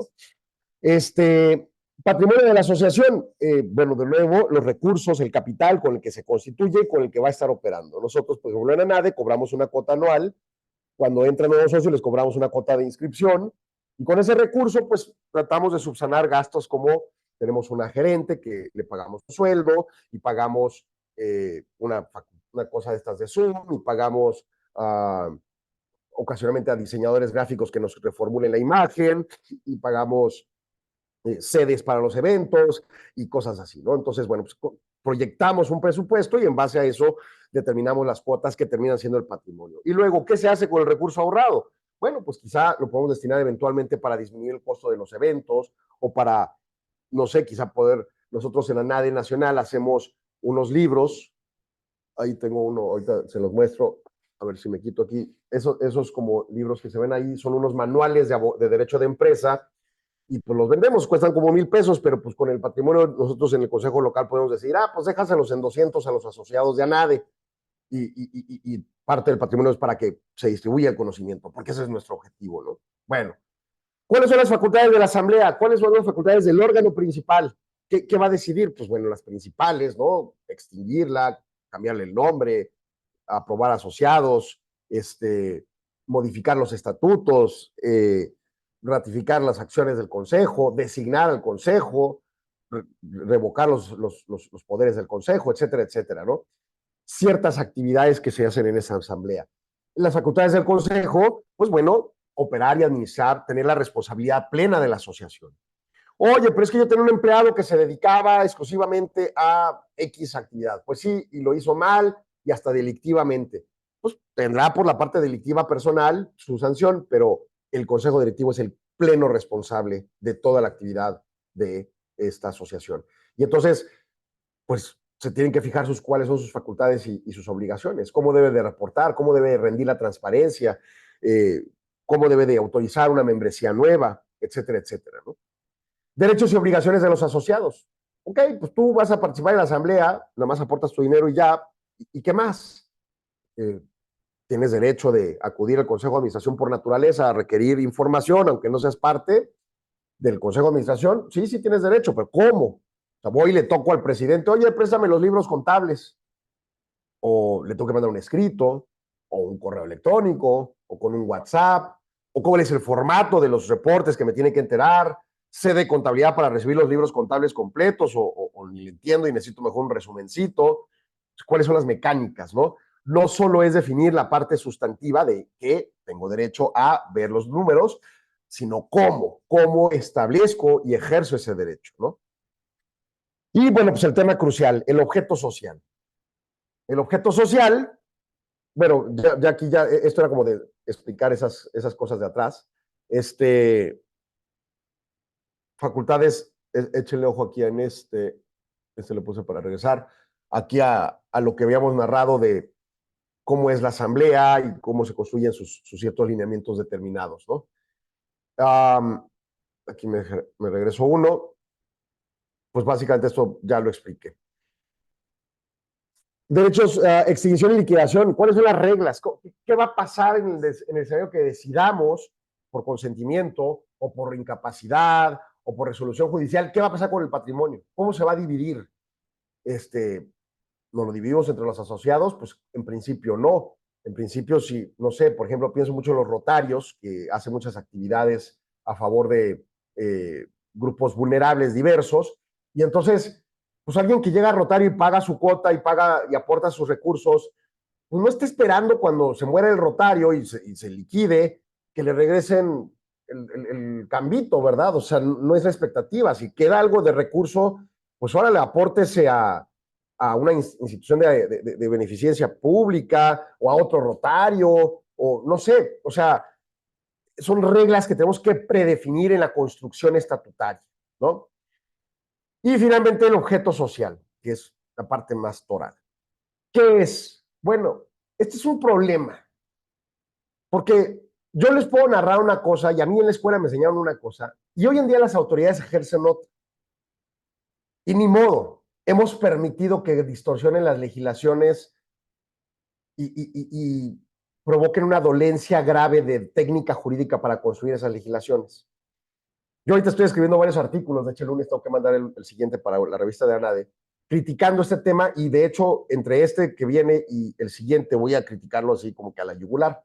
Nadie me va a hacer caso y no va a pasar nada, pero ciertamente es un desahogo escribir esos artículos. No, en serio, creo que sí debe afianzarse que eventualmente alguien recupere la técnica jurídica. ¿Qué es el objeto social? Si yo dije hace rato que la característica de una asociación civil es tener un fin común, pues el objeto social es describir ese fin. Oye, vamos a ayudar a los pobres de la colonia Partido Escobedo. Ah, bueno, pues la delimitación para empezar le entiendo. ¿Cuál es la Partido Escobedo? ¿Dónde se acaba y dónde empieza? ¿Y qué es un pobre? Ahorita, en un ratito, me voy a dar otra plática de desarrollo, de un organismo que se llama Desarrollo Económico aquí en Juárez, sobre economía. Y una cosa que me pidieron muy peculiar, que no me lo piden comúnmente, es que hable de pobreza. ¿Qué es ser pobre? Bueno, Coneval, nuestra dependencia que está a punto de desaparecer, que mide y evalúa los programas públicos para disminuir la pobreza, y está a punto de desaparecer porque es órgano autónomo, tiene definiciones muy claras. Los umbrales en pesos de hoy de qué es ser pobre. me atengo a ello. Yo soy asociación civil. Para mí un pobre puede ser, ay, pues pobrecito, no tiene Ferrari y quiere Ferrari. Pues no tiene Ferrari, pues es pobre de Ferrari, ¿verdad? O sea, puedo inventar tonterías si quiero. Digo, tienen que ser lícitas, pero bueno. El punto es, el tema del objeto social y la definición es el fin para el cual existe la asociación. Y tengo que determinarlo y expresarlo. Ahora, ¿cómo? Y aquí están poniendo en el chat que una donataria autorizada tiene que poner en el estatuto lo que dice el SAT. Exacto, ahorita vamos a ir a ello. Esa es la distorsión que estamos permitiendo que se provoque, que a mi gusto es ilegal e irracional, pero pues la autoridad inventa sus cuentos para facilitarse su trabajo y nos impone reglas.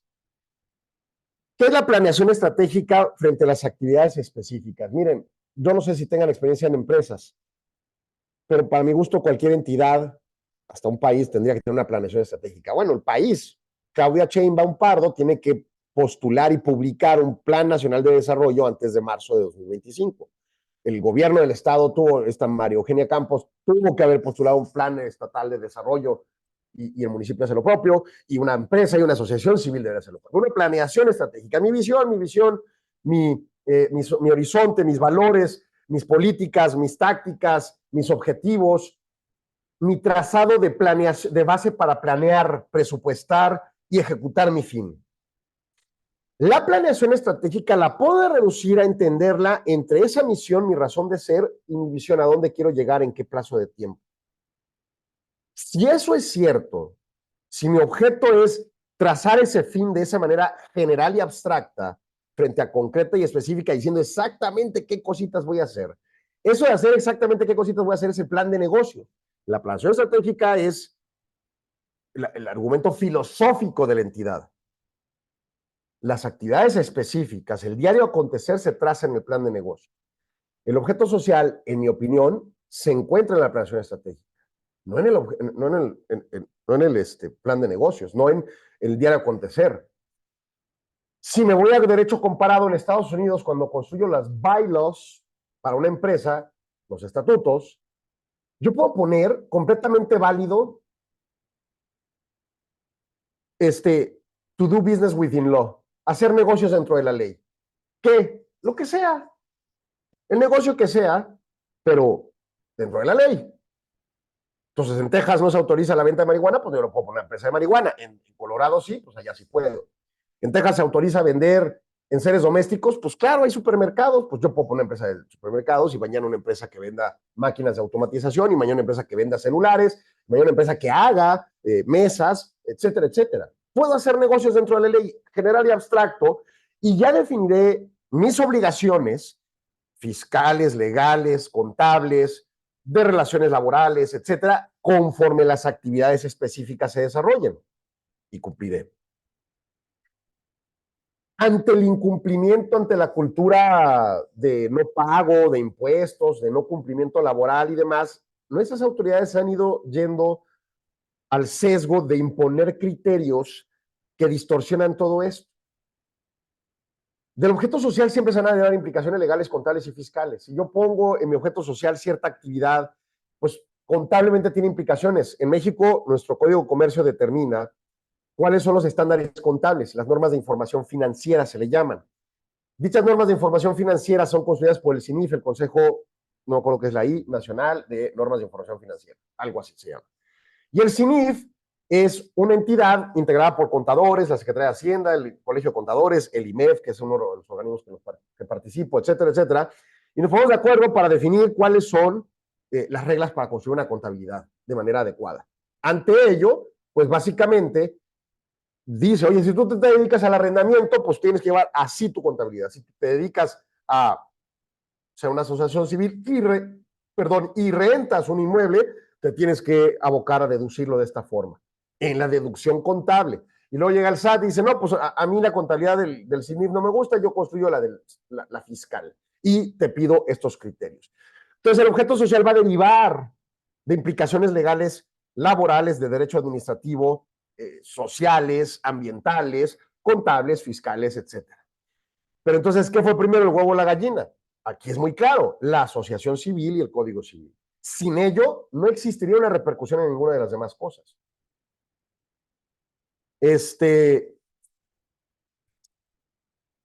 ¿Qué lenguaje debo usar? ¿Genérico o casuístico? Genérico, estas palabras en derecho tenemos esta clasificación de las normas. Normas generales y normas particulares. Generales en cuanto a aplicación a todos.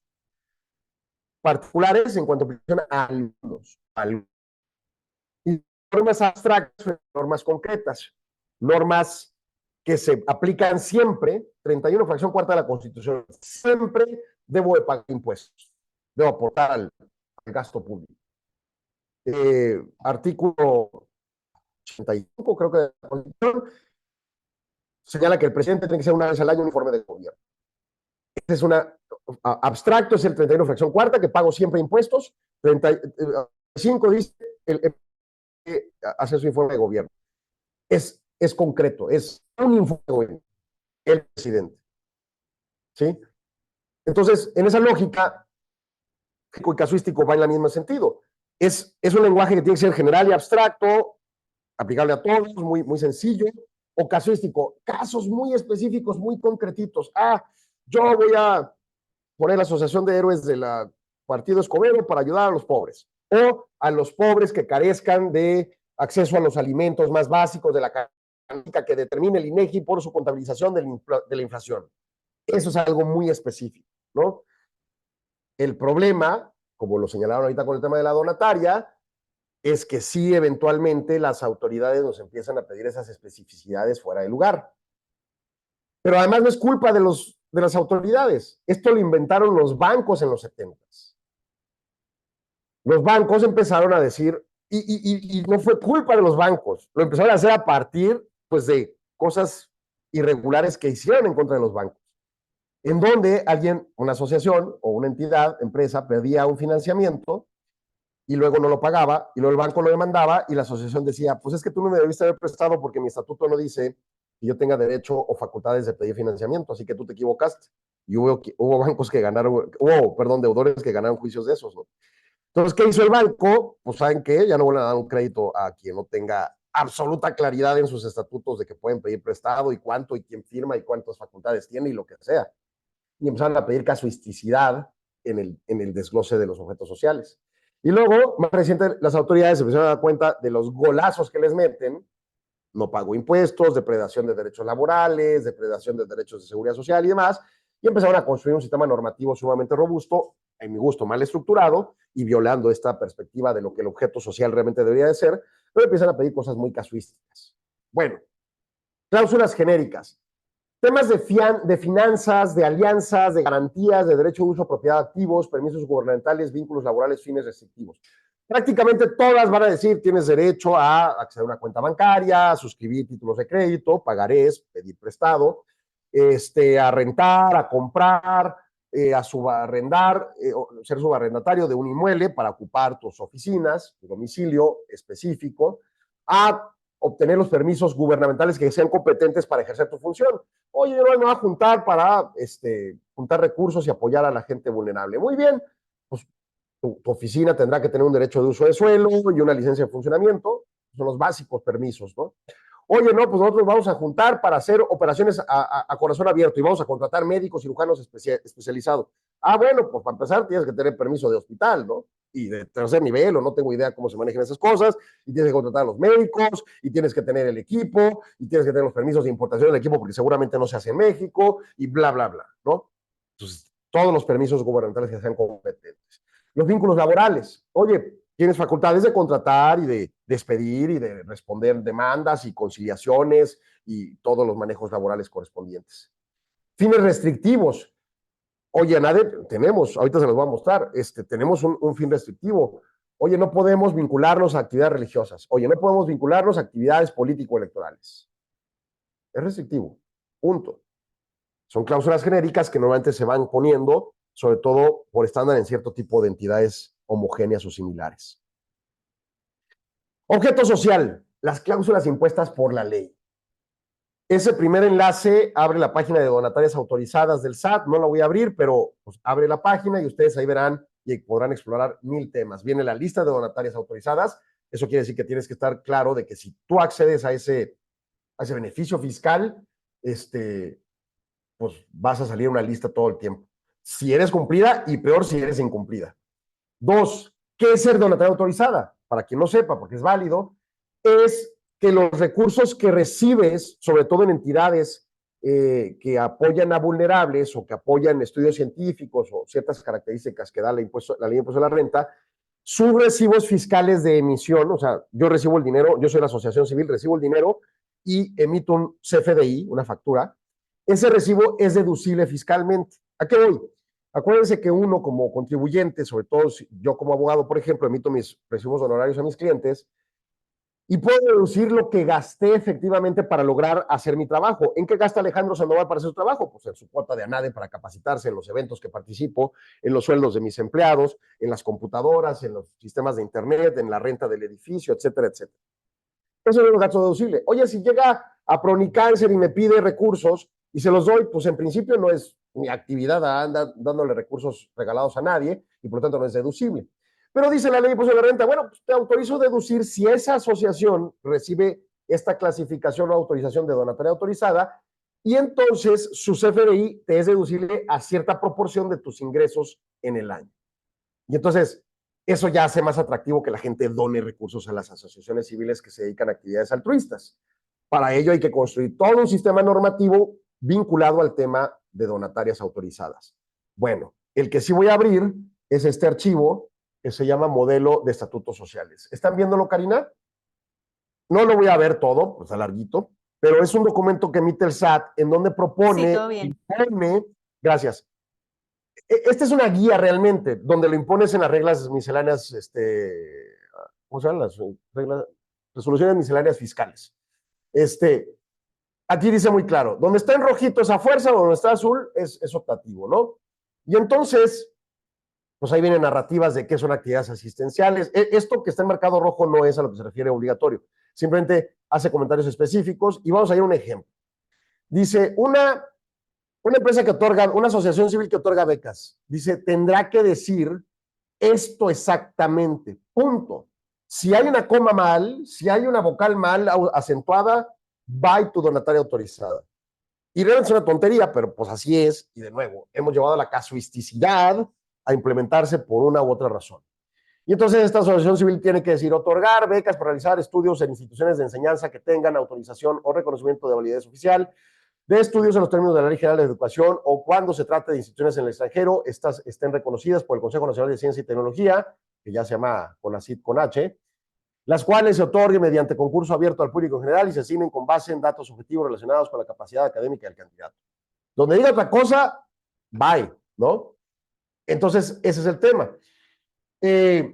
Aquí hay un punto donde da alternativas y las alternativas son muy claras. Por ejemplo, esta de acá dice, el patrimonio de la institución, incluyendo los apoyos, estímulos públicos que reciba, se destinará exclusivamente a los fines propios de su objeto social por el cual haya sido autorizada para recibir donativos deducibles del impuesto sobre la renta, sin poder otorgar beneficios sobre el remanente distribuible a persona física alguna o sus integrantes, personas físicas o morales, salvo que se trate en este último caso de alguna entidad autorizada para recibir donativos deducibles en los términos de la ley de impuesto sobre la renta, que se encuentra inscrita en el RFC, en el Registro Federal de Organizaciones de la Sociedad Civil como activa, o se trata de remuneraciones de servicio efectivamente recibidos.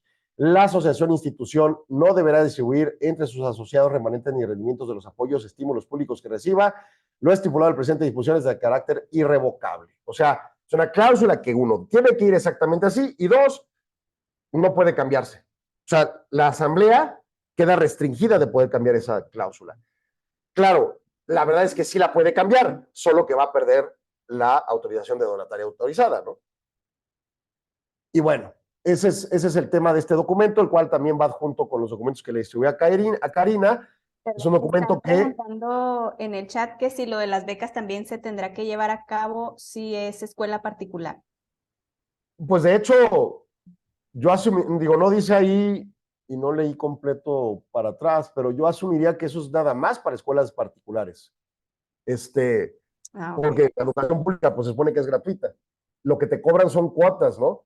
Pero la beca asume que la institución educativa tiene que estar inscrita en la Ley General de Educación, bueno, en el sistema de educación, y eso asumiría que es una escuela privada, porque las escuelas públicas, pues por naturaleza están inscritas en el sistema de educación, ¿no? Claro. Entonces, bueno, yo asumiría que sí. Pero en particular el tema es que que la resolución miscelánea no es esta que están viendo, es la regla central para aplicar estos criterios, ¿no? Y entonces ante ello, pues vas a meterte en temas de donataria, tienes que hacerte experto en estos temas. Bueno, visión de imposición. El SAT impone este criterio. Déjame cambio la presentación. Visión de verificación. Ya saben, este mundo de la outsourcing y cómo se ha mal manejado tanto por unos como por otros. El reducto de lo que se discutió en este sexenio sobre el outsourcing terminó en la construcción de esta unidad jurídica llamada Registro de Empresas Especializadas o Proveedoras de Soporte Especializado, el REPSE. Oye, ¿eso qué tiene que ver con una asociación civil? Bueno, pues por ejemplo, una asociación civil que capta recursos de la maquila sobre materia de reciclaje pudiera tener requerimientos de REPSE. Porque pensemos en esto. La maquila va a regalar su scrap, pues así como scrap, no me acuerdo cómo se dice, pero así como el reducto de su producción, que es ya inutilizable para ellos en su proceso de producción. Y ese regalo, pues reducto, pues puede ser algo que puede acomodarse fácilmente en una recicladora. Sin embargo, pues una asociación civil levanta la mano y dice, oye, yo quiero, o sea, si no vas a hacer nada con esa basurita, pues dámelo, ¿no? Regálamelo. Ah, ok, pues te lo dono. Nada más que yo como maquila tengo que exportar tanto mi producción como mi basurita. Entonces tenemos que hacer un documento para efectos de la Secretaría de Economía y las aduanas en donde diga todo lo que fue el reducto, el scrap, pues lo dejé en México y se lo doné a esta asociación civil. Y ellos a su vez van a ir a venderlo a una recicladora. Bueno, ¿y quién va a venir por la basurita? Porque yo no tengo personal para asignarlo, yo maquila, ¿no? Ah, no, yo mando a mi gente. Bueno, entonces viene esa gente y recoge todo esto en camiones, camionetas, lo que sea, y se lo lleva a la recicladora. Ese proceso de poner un pie adentro de las instalaciones de la maquila, si al mismo tiempo hay una revisión del IMSS, del Infonavit, de la Secretaría del Trabajo, o demandas laborales que llevan a revisiones de juicios laborales y demás en las instalaciones de la maquila, pero incluso en un futuro próximo, el tema del Servicio de Administración Tributaria revisando estas cosas, va a haber broncas. Y van a requerir, oye, ¿por qué esas personas están ahí? Ah, no, son de una asociación civil que ahí están. Y luego van a ir con las personas, ¿usted qué? Ah, pues yo soy empleado de Caritas o de cualquiera de estas asociaciones civiles, ¿no? Ah, caray, ¿y está trabajando aquí? Sí, pues yo vengo aquí cada semana a recoger esto y me estoy aquí 3 días. No, hombre, pues usted tendría que estar en una noción de subcontratación especializada. Espérame, pero si no hay un cruce financiero, creo que son próximas semanas, pudiera llegar a requerirse, ¿sí? Ojo, yo no estoy a favor de que se requiera y no creo que sea sensato. Ni siquiera hay una facturación cruzada adecuada. Pero suponiendo sin conceder que llegara a encuadrarse en el tipo, sucede que uno de los temas centrales para que valga el REPSE en la relación del proveedor y el cliente es que su objeto social no sea igual. A mí me parece una tontería. Le hemos comprobado la unidad de salario digno, que es la unidad de la Secretaría del Trabajo y Previsión Social, que hay operaciones económicas que requieren hacer trabajo conjunto y cruzan trabajadores. Y eso no significa que les está poniendo un outsourcing ni depredándoles sus recursos, ni sus derechos, ni nada. Los abogados. Yo, abogado, despacho solo negocio sociedad civil, contrato otro despacho en Guanajuato porque tengo que ir a meter una demanda allá, y para no estar yendo y demás, pues sucede que planteo este escenario de contratarlo, ¿no? Oye, pues es que ese tema tiene el problema de que son objeto social igual. Y luego, yo necesito esa contratación de esa forma, ¿no? Entonces empiezan a crear las autoridades cosas normativas que son bastante fuera de lugar en temas del manejo del objeto social, pero pues bueno, hay que cuidarlo, porque si tengo la necesidad de tener un REPSE, pues seguramente la Secretaría del Trabajo me va a revisar estas cosas. Si tengo la necesidad de ser donataria, seguramente el SAT me va a imponer estas cosas. Y así nos iremos con diferentes autoridades que van viendo el tema del objeto social como algo casuístico necesariamente, en vez de esta planeación estratégica adecuada que debe ser la interpretación correcta. Sí, les voy a compartir el del SAT y el de ANADE, ahorita se los paso. ¿Qué más? Y ya para terminar, cláusulas de actividades, desglose del fin, expectativas, ¿cuál es el fin? ¿Cuál es el objeto de la asociación civil?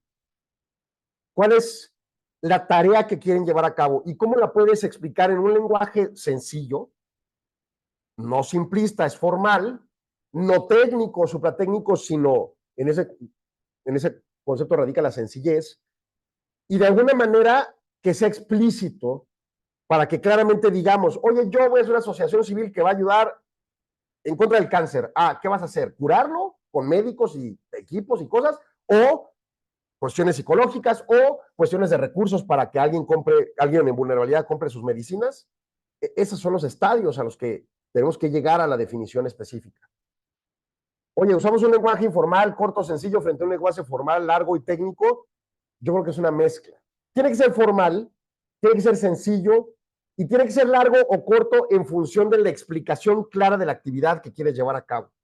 Y de nuevo, estoy en contra de ser casuístico, pero pues así nos están llevando los bancos, los mercados, las autoridades, etc.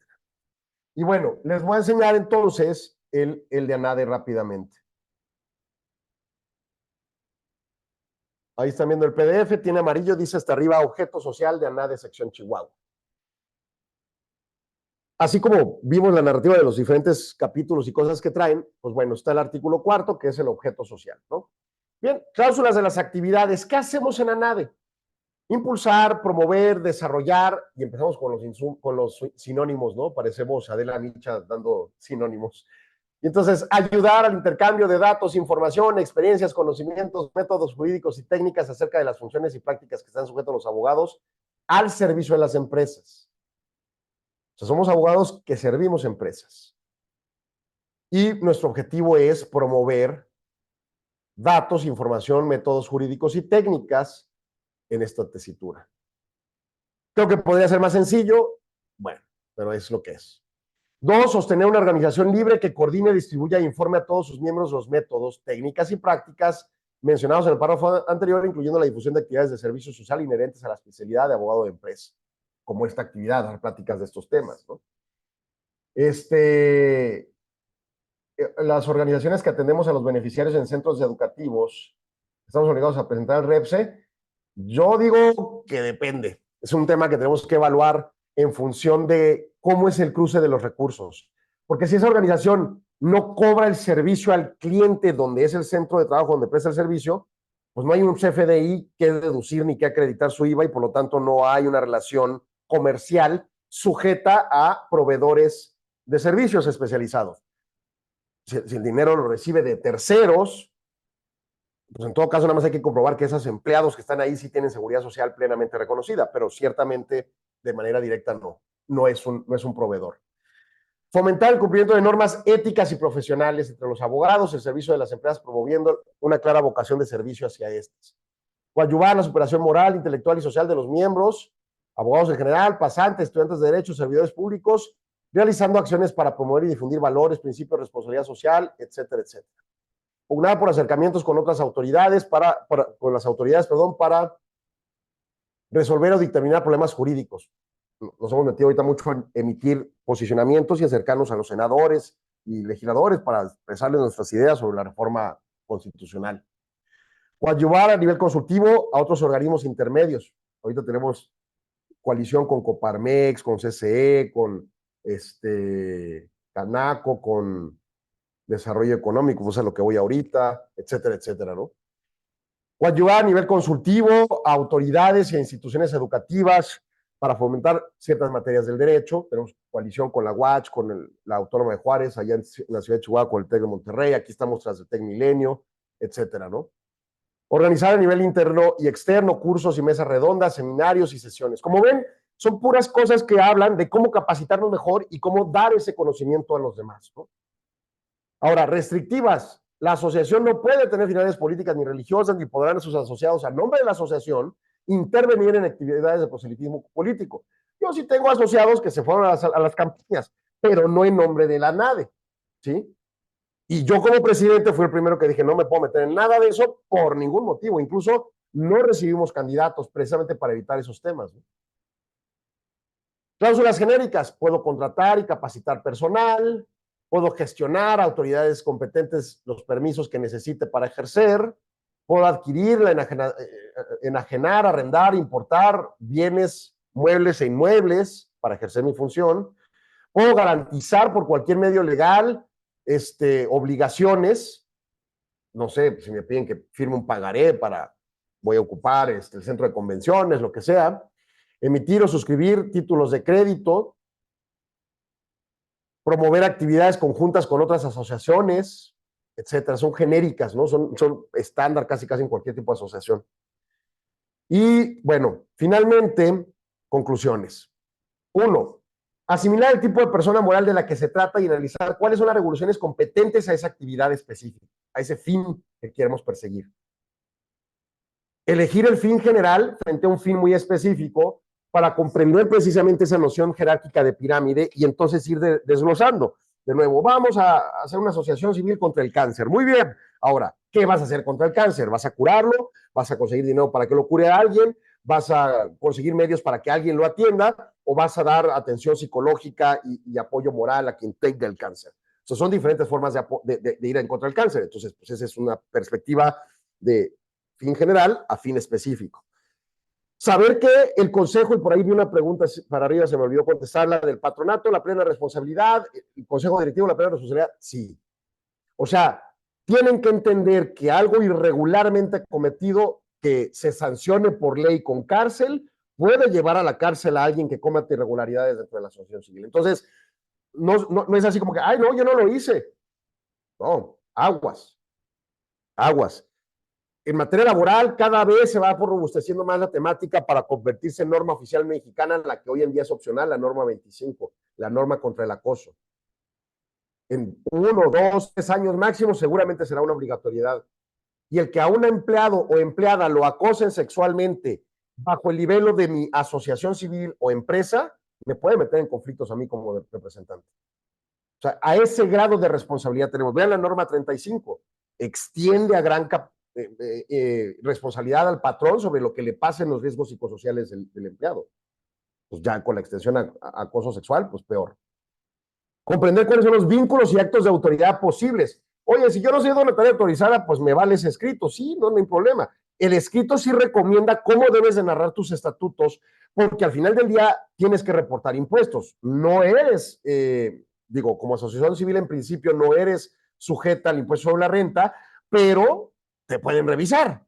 Y entonces ante la revisión tú tienes que tener las cosas coherentes jurídicamente, por lo tanto es recomendable voltear a ver qué te recomienda el SAT en sus planteamientos, pero no es obligatorio si no eres donataria. Cumplimiento normativo pleno. Oye, pues yo tengo aquí una operación y tengo una cocina. Ah, pues una cocina para la Junta de Aguas, que no es privada, requiere tener una trampa de grasa y un sistema de revisión de laboratorio de muestras de agua, y la multa es de 40,000 pesos, y tienes que tener un reporte ante COFEPRIS del control de temperaturas del refrigerador, si tienes baños María igual, si tienes cocción de alimentos. Tú no tienes esos permisos. Es que yo soy asociación civil a favor de los pobres. ¿Eso qué? Tienes que cumplir las leyes ambientales, salubres, laborales, etcétera. Tenemos que tener conciencia del sistema normativo, sea el objeto social o no correspondiente. Y buscar asesoría. Y aquí entra el último tema que les narré al principio. ANADE es una entidad que le exigimos a los abogados que quieren colegiarse, no es a fuerza, pro bono. Entonces, tenemos gente que te puede asesorar sin costo. Todo cuesta en la vida, pero no lo pagará la asociación civil que se encuadre en los requisitos que nuestro comité pro bono determina, sin costo, para los efectos de asesorarte en la construcción de estatutos, de adecuaciones, de revisiones en temas de donatarias. No tenemos una obligatoriedad de hacer muchísimas horas para los efectos, son 10 horas al año. Pero, curiosamente, en el estado de Chihuahua somos de los que más horas metemos en pro bono, y pues tenemos gente muy entrona a apoyar. No se trata de que piensen que van a recaer a tener un abogado privado al 100% para la asociación civil, a menos que así lo desee ese abogado o abogada, pero ciertamente deben de saber que en ANADE cuenta con un aliado y al menos con un promedio de 30 abogados anualmente certificados, cumpliendo sus 10 horas como mínimo y más en este tema. Y cada vez promovemos más el tema. Entonces, contamos con la gente para brindarles ese apoyo, sobre todo quizá en la asesoría, pero también en el desarrollo de algunos instrumentos que les sean funcionales. El tema de donatarias es un tema muy delicado. Sí se recomienda tener a alguien casi de tiempo completo, bien entrenado para llevar esa administración de cumplimiento. También hay cosas que aquí pueden trastocar el mundo de la unidad de inteligencia financiera, que es el tema del lavado de dinero. También hay que tener cuidado si somos sujetos obligados a reportar ello, para que en ese proceso de reporteo pues evitemos temas tan delicados como una sanción de lavado de dinero, ¿no? Pero bueno, cuenten con ANADE en ello. Les pido, por favor, de nuevo esa presentación ya la tiene Karina y pues podrán ver el documento más tarde, pero les pido, por favor, que nos contesten esta encuesta. Estamos tratando de empezar a usar estas herramientas electrónicas para ver lo que estamos haciendo y su impacto. Entonces, bueno, si tienen la oportunidad, es una evaluación de la temática. Les invito, aunque no sea su materia, a que consideren los eventos de ANADE. Hacemos este evento el próximo 11 de septiembre, que además no solo es presencial en la ciudad de Chihuahua, sino también lo distribuimos en línea. Vamos a platicar de pues, los OCAS y la reforma constitucional, los órganos constitucionales autónomos y la potencial desaparición del INAI o el ICHITAIP, y en su caso, pues los temas vinculados sobre ello. Tenemos nuestra convención, es un evento en Mérida a finales de este mes de septiembre. Vamos a tratar muchos temas vinculados a todos estos procesos de cambio estructural de nuestro país. Sí, mucho con la noción de empresa, pero ciertamente pues, tocando transversalmente los temas constitucionales. Y en noviembre tenemos un seminario de gobierno corporativo, que es una práctica para el mejor desarrollo de las empresas, pero también las asociaciones civiles deberían de echar un vistazo al tema. Este evento es nacional, no es del nivel de la convención, pero sí es un evento grande, es de todo el día, el 7 de noviembre en la ciudad de Chihuahua. Entonces, bueno, pues se les invita a esos eventos. Y finalmente, pues también los invito a escucharnos. Tenemos un programa de radio en donde hablamos de estos temas, sobre todo con énfasis en empresas, pero pues vinculados a ello. Aquí en Ciudad Juárez transmiten el 1300 AM y en su caso, la página esta de Facebook, ¿no? Me preguntan qué puntos debe llevar la carta para dar de baja a un socio. En términos de que, ahí están mis datos también por si los necesitan, en términos de qué sería esa baja, o sea, porque haya sido excluido por parte de la asociación, no sabría cómo estarían preguntando. Ay, déjenme quito la pantalla. Ahí estoy. Adelante. Bueno, Maribel Piña, no sé, Se retiró de la se retiró. No, más bien es en el estatuto, bueno, en una resolución de consejo puede ser una minuta en donde se señale, oye, el asociado fulano de tal decidió retirarse de la asociación y ya no va a participar más. Pues eso es algo válido y no es necesariamente algo más allá de reconocerlo y que en libros pues ya no esté como vigente, ¿no? Ya no se le va a cobrar al año siguiente su membresía, ya no tendrá las aportaciones requeridas que brindar, ese tipo de posiciones. Pero pues en general es una cosa relativamente simple reconocerlo, ¿no? En el proceso de estatutos. Por ejemplo, nosotros en la asociación, en las juntas de consejo, tratan estos temas de una forma en la que se hace un reporte, dice una lista de asociados nuevos y luego nos brindan su expediente, viendo su título, su cédula, su experiencia y cosas de ese tipo, y luego bajas y pues más nos ponen los nombres. Estas personas pidieron su baja o ya no pagaron y se les dio de baja, ¿no? Y entonces, pues ese es el tipo de mecanismos de reporteo. Las minutas del consejo no las protocolizamos, lo que sí protocolizamos son las asambleas. Entonces, en las asambleas, dentro del reporte del consejo directivo expresado por el presidente, pues básicamente se le solicita a la asamblea, valídame lo ejercido. ¿Qué ejercí? Todo lo que está en estas minutas. Y entonces se valida en ese acto las altas y bajas, y en ese sentido esa asamblea sí la protocolizó ante el notario. Vamos, es como un documento abstracto y general que valida todo. Pero a veces nadie pregunta, bueno, ¿y qué hiciste? No, pues nada, pues te digo 2, 3 cosas en expresión, te lo pongo en un documentito y listo, pero el documentito es un resumen ejecutivo, no tiene la tabla específica de todos los asociados que ingresaron y que salieron. Lo ideal sería que sí la tenga. O no tiene todas las actividades y convenios que firmaron. No solo deberían de venir los nombres de los convenios, sino los convenios mismos para que la gente sepa a qué se atiene esa asociación en su nueva estructura de relaciones jurídicas, ¿no? ¿Va? Muy bien, muchísimas gracias. Bueno, no sé si ya alguien más tenga alguna pregunta, la puede dejar en el chat y aquí nosotros con todo gusto se la compartimos a Alejandro para que después nos pueda dar respuesta a las dudas que ya ahorita ya no vamos a alcanzar a responder. Y por ahí ya les puse la encuesta de salida para que por favor me ayuden a contestarla. Y antes ya de concluir, pues nada más queremos agradecerte, Alejandro, por habernos apoyado el día de hoy. Y pues confío entrega este reconocimiento al licenciado Alejandro Sandoval Murillo por su apoyo en la impartición del webinar Conociendo mis estatutos, guía básica para redactarlos, 5 de septiembre del 2024. Y por supuesto, pues agradecer muchísimo a NADE por este apoyo que siempre nos brindan a todos los abogados con su gran experiencia y pues toda la información que nos comparten es de gran relevancia para todos nosotros.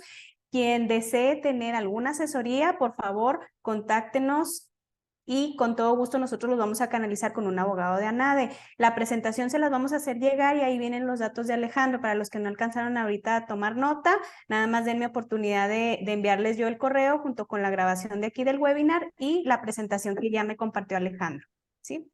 Si ya nadie Hasta más... abajo vienen dos datos, uno es el mío y otro es de la gerente de ANADE, ¿no? Entonces ahí tienen el acceso. Así es, ¿sí? Bueno, ya por lo pronto por mi parte ya sería todo. Alejandro, muchísimas gracias por acompañarnos. Ya no te quitamos tu tiempo. Sabemos que tienes otro evento aquí en puerta. Mil gracias nuevamente. Un gusto haber colaborado contigo y con ANADE, por supuesto. Y confío les dar las gracias a todos por habernos acompañado el día de hoy. Que tengan Gracias, todos Karina, un gracias a excelente todos. día. Gracias.